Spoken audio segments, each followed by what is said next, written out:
Yo, bienvenue à Manga Badass. Alors, une vidéo particulière, une vidéo pour choisir quel est le meilleur manga de baston qui est arts martiaux. D'accord? Donc, les nominés sont Tough, dur à cuire, plus Free Fight. Bloc de combat. Ok? Nominé Grappleur Baki. Ok? Nori Taka. Encore, Rikudo. Et on continue avec Hajime no Ippo. Voilà, on va rester sur un thème que j'ai fait sur une vidéo précédente, une confrontation comme un petit tournoi. Tough en soi, qui est quand même un manga de baston basé sur la technique. Au début, c'est les percussions, puis au fur et à mesure, ça va venir le combat au corps à corps, au sol. Et puis voilà, c'est bien carrément un manga sur la MMA pour évoluer après encore plus loin dans les arts martiaux presque surréalistes, totalement surréalistes. Un protagoniste incontournable qui est le père du héros, le père avec un charisme de fou, un personnage badass comme on en fait souvent dans les bons mangas. Concernant Coq de combat, on peut dire que le point fort de cette série se base sur son personnage principal, où un drame, des tragédies l'entourent sans arrêt. Donc c'est une série bien noire qui sort des sentiers battus, beaucoup basée sur la percussion, sur point-pied principalement, et on voit pas énormément de combats au sol, de grappling, très peu. Une série marquée sur le thème de la fatalité, quoi. Et Grappler Baki, alors vous connaissez, pour ceux qui ont vu la première série, qui est géniale, et puis la seconde, et puis si on connaît un petit peu, bon, ça s'arrête pas, ça va encore plus loin, sans parler des spin-offs. Donc Grappler Baki, on peut vraiment dire, c'est quelque chose qui est vraiment dans l'excès, dans le charisme, dans l'atypique. Voilà, donc tout sport, art martial confondu, et plus, voilà, soit des serial killers ou autres, on a de tout. Et Noritaka, alors Noritaka, c'est une série qui se base principalement d'abord sur l'humour et le fait que il est un peu multidisciplinaire, quoi.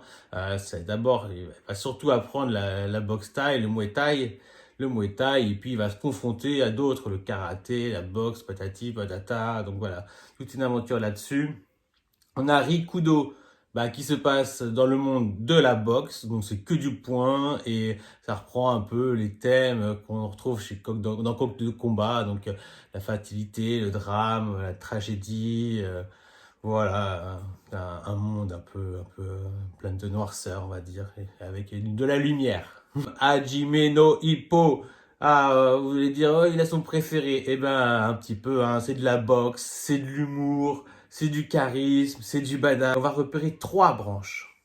Il y a les héritiers, comme Toph, père en fils, et comme Grappleur Baki. Donc les héritiers, ils vont se confronter l'un à l'autre, voilà, c'est tout, bam. Ensuite, on a quoi? On a les écorchés vifs.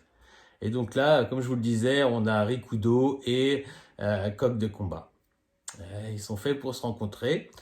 Et les derniers, basés sur la faiblesse, et en plus on a le roi de l'humour. Donc c'est des faibles qui deviennent forts. Et donc on va rencontrer Noritaka contre Hippo. Voilà pour la mise en bouche. Donc clairement, on va faire fight to fight. Noritaka, Hajime no Hippo. Voilà, on commence par la fin. Alors, comment on pourrait les départager? C'est quand même assez compliqué. Alors, Noritaka, comme je vous l'ai décrit, c'est une série qui nous fait rire parce qu'il y a plein de gags de caca, gags de boules qui dépassent, blagues sur les filles, blagues sur son entraînement qui est pas sérieux, mais en même temps tu te dis tiens pourquoi pas, c'est comme ça qu'on peut vraiment s'entraîner, surtout quand tu es jeune et que tu n'as aucune véritable notion d'un vrai entraînement, tu te dis ah ouais. Bon, et puis voilà, tu vois, il se surpasse, il devient presque, il a de la gueule au fur et à mesure, le petit Noritaka, donc on voit bien évoluer. Vraiment, c'est une série plaisante. Bien passé sur le sport de combat du moment, le Muay Thai. Donc avec son petit corps rachitique, ça peut tenir la route, hein, un corps solide, pointu, finalement plus dur qu'il y paraît. On parle des coudes, des genoux, des coups de tête. Voilà, donc il en surprendra plus d'un, il décrochera des mâchoires. Voilà, dans son style, bon, bien sûr, c'est pas un style non plus au fur et à mesure de ses adversaires qui deviennent de plus en plus imposants. Bon, on est obligé de mettre une limite au manga, il s'est arrêté à 17-18 tomes, 18 tomes. Et je pense qu'il pouvait pas faire plus parce que ça aurait fait du recyclé ou alors il aurait dû évoluer un peu moins vite. Du tout, j'ai un peu voyou, hein, c'est un écolier, une baltringue qu'on appelle Norita chasse, ce que tu veux. Voilà, il fait tout ça pour une femme, comme beaucoup. Et donc, en face de lui, tu as Hippo.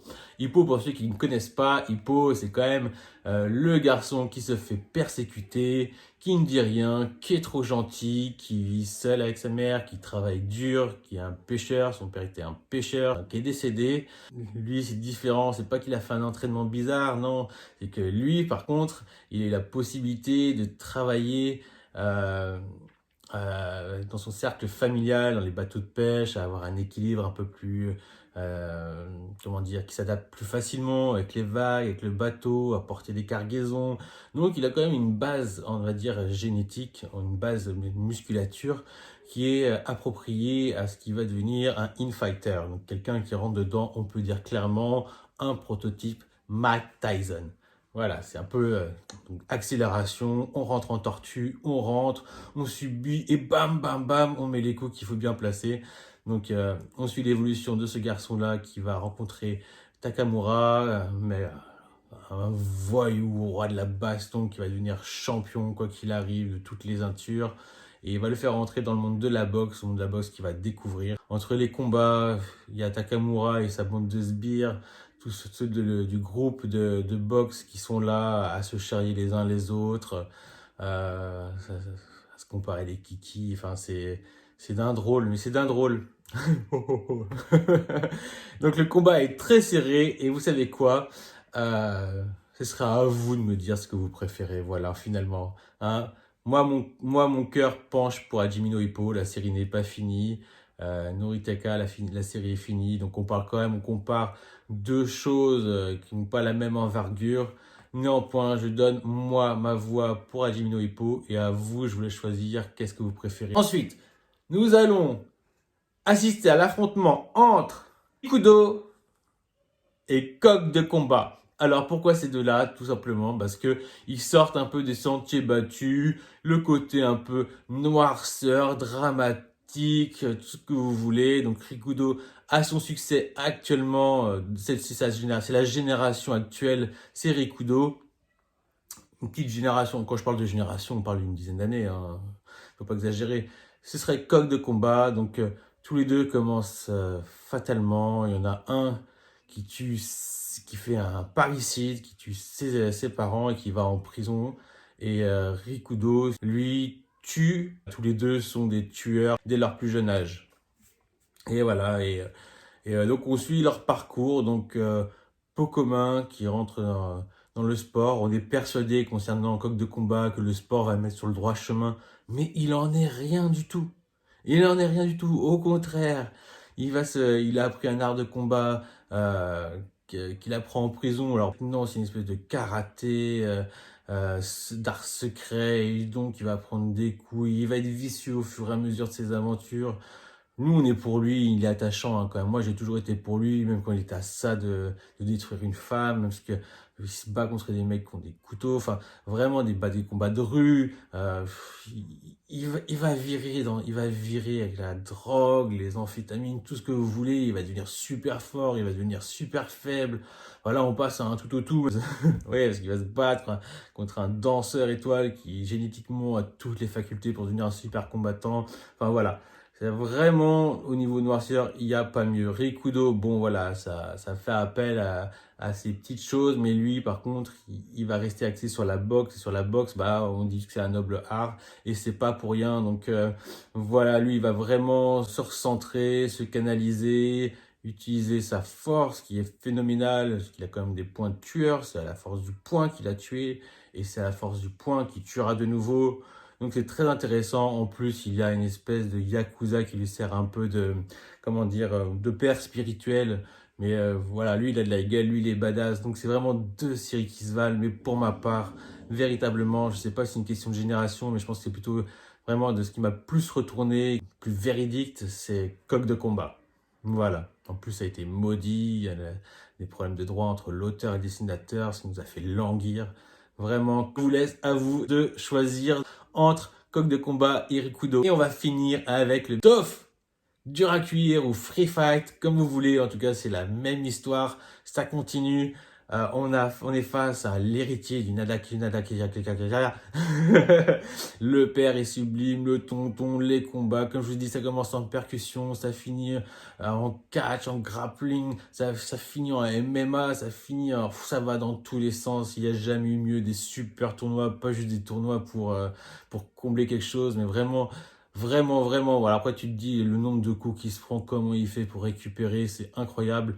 Mais c'est rien comparé à Grappler Baki. Alors, Grappler Baki, là, on est sur un autre niveau de l'excès. Autant Toff, ça va trop loin à un moment. Je veux dire, un mec qui se bat contre un lance-roquette. Mais autant t'as le père de Baki, mais lui qui est prêt, qui va te défoncer une armée. Donc, il n'y a pas de, il y a aucune retenue. Voilà, donc c'est deux séries qui se basent sur des enfants héritiers, donc qui vont toujours chercher à mériter ce titre d'être l'héritier de l'homme le plus fort du monde.